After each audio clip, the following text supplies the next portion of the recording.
kia ora koutou. I don't quite know how to follow that. Thank you, Mike. I'll just jump in with what I've prepared, and I'll just pray that God will use what's supposed to be used and that the rest will fly out of your brains and you won't remember it, because it certainly feels like the Spirit is with us this morning. I don't know if you guys are feeling it too. So I wanted to begin by just reminding you of the story of when Jesus, sorry, I've been crying all through the worship and now I've got a running nose, excuse me. That's terrible, right? Here we go, try again. I wanted to talk to you out of John chapter 5. We see the story where Jesus heals the man at the pool of Bethesda. I practiced pronouncing that. I pressed the Google where it reads it to you, and I've probably done that appallingly, so forgive me. But in my NIV version, what we see in this story is Jesus is going to Jerusalem for the Feast of the Jews, and he stops at this pool, and it says that there were a great number of blind, lame, paralysed people there seeking healing from the waters. A great number. And what we see in this story is Jesus' laser-sharp focus on one person. He sees a man who's been an invalid for 38 years and heals him. He sort of says to him, you know, why are you here? Why aren't you in the water? The man explains that he can't get down. By the time he gets down, somebody else has jumped in. Basically, Jesus says, pick up your mat and walk. After 38 years, he picks up his mat and walks.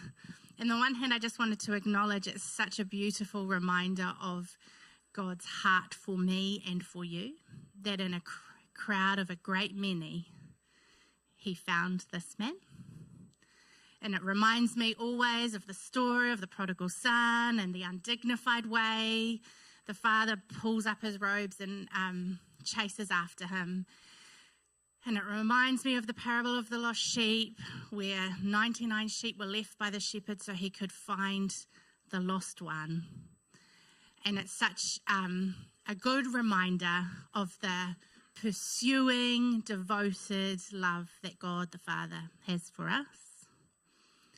But I've got to be honest, every single time I hear the story of the healing at the pool, my heart actually stops on the great many. They were hurting and sick and seeking healing and seemingly didn't get it at that time. And we've had, a few minutes in and here goes the waterworks already. We've had a pretty tough week, our family. Annoying vagueness to protect privacy, but in our kind of wider family, we've had some pretty devastating health news. And you know, it's one of those situations that we have worried about, ached about, talked about, prayed and prayed and prayed about.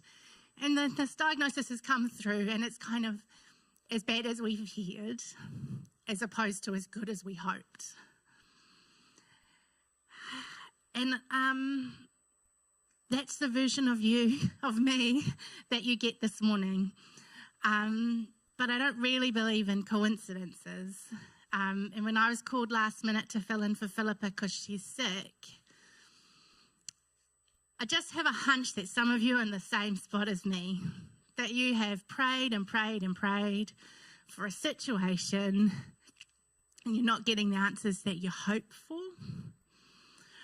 or that you're hurting, or that you're heartbroken this morning. And if that's you, then really this sermon is for you. And maybe if that's not you, there's a challenge to to be part of the body that wraps around those of us that are hurting today. Because that's also the promise of God, right? It's Psalm 34:18. It says, the Lord is near to the brokenhearted and saves the crushed in spirit. Or in the Beatitudes in Matthew 5, blessed are those who mourn, for they will be comforted. And it's certainly been my reality this week, because God has chased after me.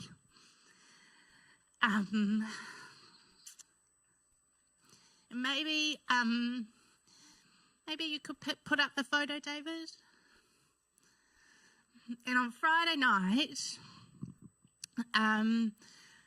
it was pretty much dark and I was walking the dog, if you would like a little insight into how many things have been going on this week and how busy we were, that this is the time the dog was getting, poor little Freddie, his walk. It's coming.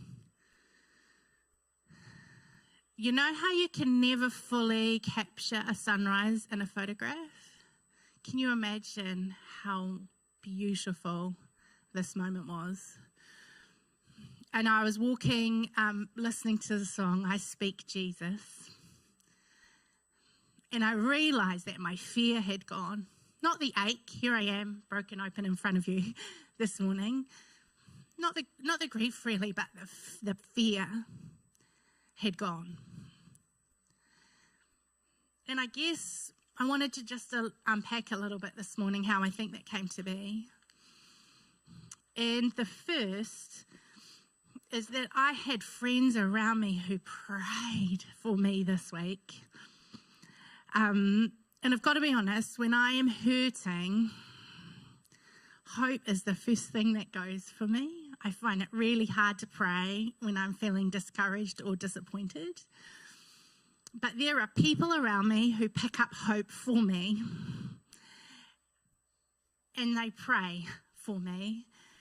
And I think there's a real encouragement that that's who we are supposed to be for each other as a church and as a body.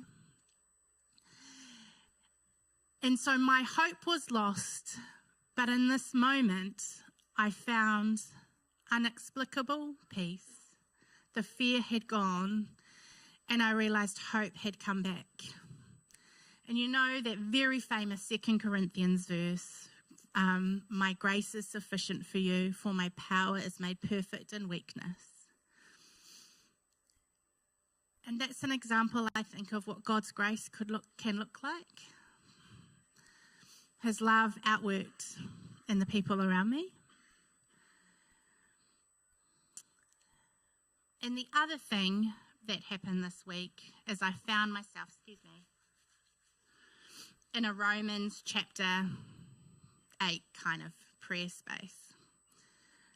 I think the words are going to come up, maybe. Yeah. In the same way, the Spirit helps us in our weakness. We do not know what we ought to pray for, but the Spirit intercedes for us through wordless groans. And he who searches our hearts knows the mind of the Spirit, because the Spirit intercedes for God's people in accordance with the will of God. And we know that in all good things, God works for the good of those who love him, who have been called according to his purpose. And that's how I prayed this week. I'd lost my words because I'd lost my hope.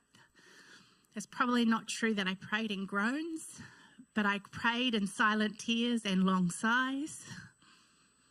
And the Spirit interceded for me, and God heard me. And the sense that I get this morning is that there will be power in opening up a prayer space where we can either pray for our friends, that God's grace will fall on them, or we can pray for ourselves in groans, silent tears and sighs, and trust that the Spirit will intercede on our behalf. But kind of the earnestness in me can't kind of flippantly throw out Romans 8:28 without just touching on it a little bit. Because I think we have to be really careful, because it's one of those verses that is often taken out of context. So, that's the promise that God outworks everything for good. And it's a verse that can sometimes lead to a sort of Pollyanna outlook on life, that everything will turn out for our happiness. And I've got to be honest, when things are good, I really like it meaning that, because it means more happiness and, a lollipop kind of faith. But the problem is when we hold on to it with that kind of shallow interpretation, we can really harm the people around us when they're hurting. Because that's not really what this verse is saying. We need to see it in the wider context. Similarly, it doesn't tell us that God causes people to suffer. It doesn't say even that God considers suffering itself as good. And I think we can see that because there was no suffering in Eden, and that's the big promise for us, right? No suffering in heaven. What this verse is really saying is that God works all things together for the good of those who love him and are called according to his purposes. Basically, suffering can be redemptive for a Christian because it's God's availability to be with us in the suffering and to use it to kind of refine us to be more like him.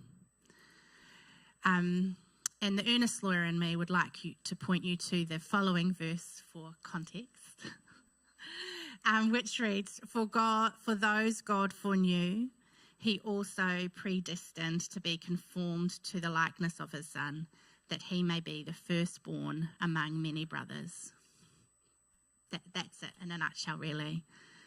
That God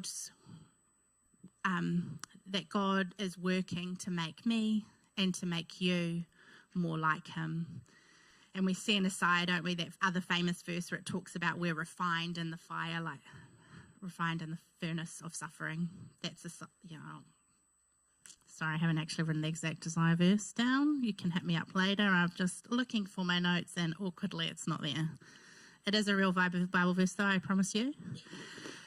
But basically, in a nutshell, Tim Keller said that Christ did not suffer so that you would not suffer. He suffered so that when you suffer, you will become more like him. And if I could tie a bow around all of my lessons this week, it's that sometimes life is going to break your heart.